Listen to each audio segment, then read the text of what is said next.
నా పేరు రేవంత్. నేను గుంటూరు జిల్లా నుంచి వచ్చాను. నేను ఒక ప్రైవేట్ కంపెనీలో జాబ్ చేస్తాను. ఆవిడ ఇంట్లోనే క్లాసులు చెప్తాను. ఇంట్లోనే ట్యూషన్స్.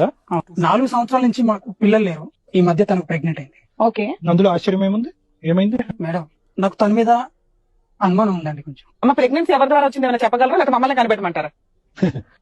సరే, ఇప్పుడు ఆ వ్యక్తి కూడా ఇక్కడికి వచ్చారు, అతన్ని కూడా పిలిపిస్తాను.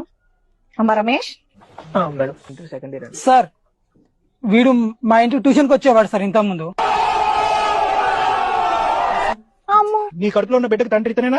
చెప్పు, ఎస్ ఆర్ నో? అవును సార్. ఎస్. ఇప్పుడు దాకా నేను పతివ్రతకు లీడర్ అండి అని మాట్లాడింది కదా సార్. రేవంత్ గారు, మీరేమనుకుంటున్నారు? మళ్ళీ మేము న్యాయం చెప్పాలి.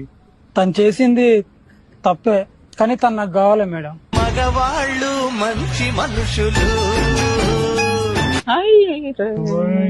నాకు కావాలి మేడం. నీకు కావాలా? ఎందుకు? ట్యూషన్ చెప్పడానికా?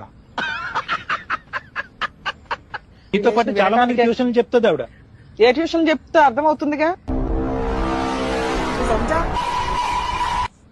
ఏమ్మా, ఎవరు కావాలి నీకు? నాకు రమేష్ కావాలి మేడం. అమ్మా, చెప్తా. అద్భుతమైన మహిళ, ఆదర్శమూర్తి. నాకు ఇష్టమేనండి. నీకు ఇష్టమేంట్రా? వయసు ఎంత, దాని వయసు ఎంత? అందుకనే నా కాడికి వచ్చారు మరి. ఆపై నీ గొంతును కోసేస్తుంది.